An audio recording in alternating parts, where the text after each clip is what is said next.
The last prescription. The house on Audubon Drive sat quiet that Tuesday morning in 1977, unnaturally quiet for a place that had seen so much life. Elvis Presley stood at his bathroom mirror at 3:47 a.m., staring at a reflection he barely recognized anymore. The man looking back wasn't the one who had shaken his hips on Ed Sullivan's stage, wasn't the one who had made grown women faint in movie theaters.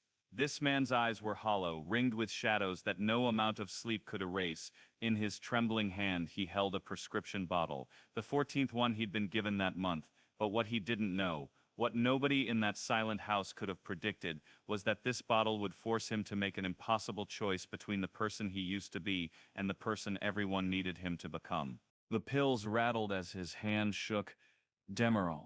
The label read like a promise. Take as needed for pain. But what kind of pain?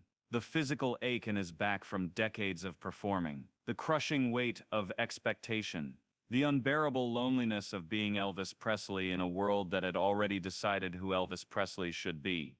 He thought back to that kid from Tupelo, the one who had walked into Sun Studio 23 years ago with nothing but a guitar and a dream that felt too big for his own skin. Sam Phillips had looked at him that day, really looked at him and said, "What do you sound like? Not, can you sound like this, or try to sound like that? Just, what do you sound like?" Elvis had sound like hunger, like Saturday nights in juke joints where black musicians played music that made your soul move before your feet could catch up, like gospel hymns his mama hummed while hanging laundry, like the ache of loving someone so hard it hurt, like Tupelo and Memphis and every mile of highway in between. Now, at 42 years old, standing in a bathroom that cost more than his childhood home, he wondered, what did he sound like anymore? The bottle in his hand had an answer. It sounded like silence, like the absence of pain, which was not the same as the presence of joy. He'd learned that distinction the hard way. Behind him, through the cracked bathroom door, he could hear the house settling. Graceland, his sanctuary, his prison. Somewhere down the hall, his daughter Lisa Marie was sleeping. She was 9 years old. At 9 years old, he'd been helping his father pick cotton, dreaming of a life beyond the fields. What did she dream about? Did she dream of a father who could stay awake past dinner? Who didn't need 3 men to help him up the stairs? But here's what nobody talks about when they talk about Elvis Presley. The man was terrified of sleep. Not the act itself, but what came with it. The dreams. No, the memories. Every time he closed his eyes without pharmaceutical assistance, he was back in that tiny house on Old Saltillo Road, watching his mama cry because they couldn't afford groceries. He was in his twin brother's grave, the one who never got to take a breath, never got to sing, never got to be anything but a ghost that haunted every success Elvis ever achieved. Why him and not me? His mama had asked God more than once, not knowing young Elvis could hear through the thin walls. He'd spent his whole life trying to be good enough for 2 people, and it had nearly killed him.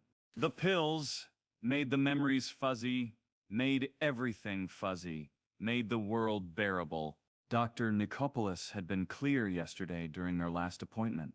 "Elvis, your liver can't take much more, your kidneys are struggling, you need to stop." But then, in the same breath, had written 3 more prescriptions, just to get you through this week. This week, next week, the week after. There was always another week, another show, another reason why right now wasn't the right time to stop. Elvis opened the bottle. The pills inside looked like candy, small, white, innocent. He poured 2 into his palm, then a third. His tolerance had grown so high that what would put a normal person in the hospital barely touched his pain anymore. His hand moved toward his mouth, then stopped. On the counter, next to his gold-plated faucet, was a photograph. Lisa Marie, taken 3 weeks ago. She was wearing his TCB necklace, taking care of business, the one he'd had made for his inner circle. In the photo, she was laughing, genuinely laughing, at something he'd said. He couldn't remember what anymore. The pills had stolen that memory, along with so many others. But he remembered her eyes. How they looked at him like he was magic. Like he was still the Elvis Presley who could make impossible things happen. Stein tightened his grip on the pills. The bathroom suddenly felt smaller. The walls seemed to be closing in. This was it. This was the moment. Take them and continue down this path. Performing, surviving, slowly dying. Or what? The alternative terrified him more than anything. Getting clean meant feeling everything. Every betrayal, every loss, every regret. It meant remembering his mama's last days, how he'd held her hand while she slipped away, how he'd begged God to take him instead. It meant confronting the fact that his marriage had failed, that Priscilla had left because loving an addict was like loving a ghost. It meant admitting that the past 5 years had been a slow-motion suicide attempt that he'd been too cowardly to complete. The pills promised mercy, oblivion, just a few more hours of peace. But then what? He thought about Colonel Parker, his manager, the man who'd made him a star and kept him in a golden cage. Parker's exact words last month had been, "The show must go on." Not, "You must go on." The show, as if Elvis Presley was just a role anyone could play, as if the man behind the jumpsuit didn't matter as long as the jumpsuit still sparkled under the stage lights. He'd been performing his whole life, performing for his mama, trying to make up for the son she'd lost, performing for the girls who screamed his name, trying to be the fantasy they needed, performing for his country during those 2 years in the army, proving he was more than just a rebellious kid with a guitar, performing for his friends, his employees, the 75 people whose livelihoods depended on him, showing up and being Elvis Presley even when Elvis Presley didn't know how to be himself anymore. When was the last time he'd just... Sun Studio! That's all right, Mama. When the music was just music, when success was just a dream, when the only person he had to be was himself. But that kid was dead now, wasn't he? Buried under 23 years of expectation and exploitation and excess. You couldn't go back. You could only go forward. Or stop. The pills in his hand suddenly felt heavier than anything he'd ever carried on stage. Elvis looked at himself in the mirror again. Really looked. His father Vernon had told him once, "Son, the difference between a man and a legend is that a man can change his mind." Elvis had laughed it off at the time. Now, standing in this bathroom, holding his future in his palm, he understood. Legends don't get to be afraid. Legends don't get to admit they need help. Legends don't get to be human. But men do. And Elvis Presley, beneath all the satin and gold in mythology, was still a man. A flawed, broken, desperate man. But a man nonetheless. A man who had a daughter sleeping down the hall, who deserved better than a ghost for a father. A man who had friends who'd stayed loyal through everything, who deserved better than watching him destroy himself in slow motion. A man who had music still inside him. Real music, the kind he'd made before everything got complicated, if only he could clear his head long enough to find it again. The choice crystallized in that moment: be the legend everyone needed, or become the man he'd forgotten how to be. His hand trembled as he turned it over, above the sink. The pills fell. 1, 2, 3. They hit the porcelain with tiny clicks that sounded like gunshots in the silence. He watched them disappear down the drain, watched 23 years of running away spiral into nothing. Then he did something he hadn't done in years. He cried. Not the silent tears of someone trying to maintain composure, real body-shaking sobs that came from somewhere deep and primal. He cried for his mama, for his brother who never got to live, for the marriages that failed, for the friendships ruined, for every person he'd disappointed, for every time he'd disappointed himself. And for the first time in years, he felt something other than numbness. It felt like pain. Sharp, immediate, undeniable pain. But underneath it, barely perceptible, was something else. Something he'd almost forgotten existed. Hope. He didn't know what came next. Didn't know how to be Elvis Presley without the pills, without the performance, without the armor he'd worn for so long it had fused to his skin.